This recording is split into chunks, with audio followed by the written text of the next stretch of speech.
Shah, and this is my first attempt at demonstrating my painting technique. I'm calling it impressionistic realism since I strive to capture the beauty of the plant or flower I have photographed, but my style has an impressionistic turn since I also want to create a little mystery. Okay, let's get started. Here is the completed painting that I call Snakes. I love this odd plant, and I've photographed several specimens from different countries. I believe this one was actually near my current residence outside of Atlanta. Let's take a look at how I got this started. Here you can see that I had made an initial sketch of the main lines of the image. Purists may think that you should do the sketch by sight, but from studying the masters I found that most used precise copying skills like blocking or using transfers. My main concern is getting the proportions correct.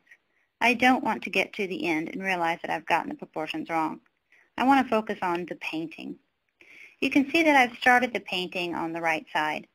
I generally try to be brisk at this point and mainly start finding the lines and dark shades in the beginning. Now I've picked up a few more colors and roughly started to bring out the shapes. Some people instruct to use only a couple tones at first and cover the canvas with lights and darks. However, I don't like to restrict myself. Instead, I let my energy take me where it will. Often I need to add new colors in order to really find where things are. The real sketching happens at this point, since you are having to fill in a lot of blanks by eye.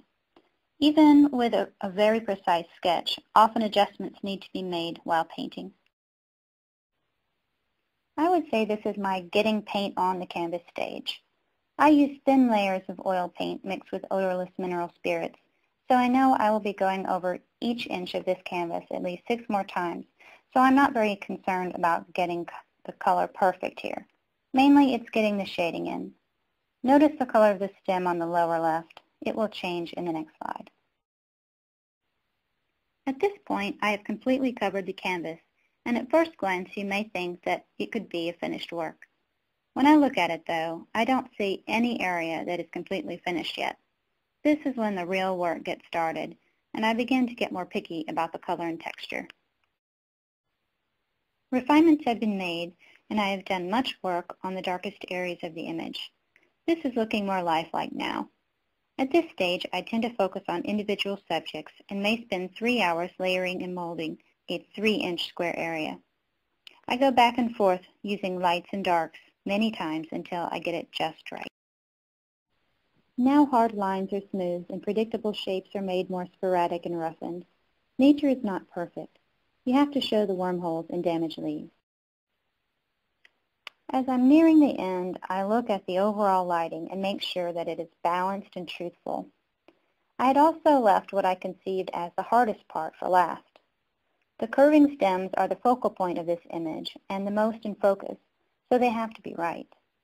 Also, I knew that getting the highlight ridges correct would be a challenge. You can't just leave them as perfect stripes. Finally, we get to the finished painting. There is not a single inch of this canvas that I have not gazed at and tinkered with until I was satisfied. As I near the end, I eliminate areas that have been checked off and finalized. This feels good and gives you courage to tackle what is left. It can still look daunting, and often the last stages are where people get hung up, but eventually all areas are checked off, and all that is left is the signature and painting around the sides. This is a wonderful feeling indeed. Thank you for viewing this tutorial. I will be posting more detailed videos in the near future. If you would like to be on my mailing list, please go to www.bayberryfineart.com and go to the contact page. Wishing you an artful day. Until next time.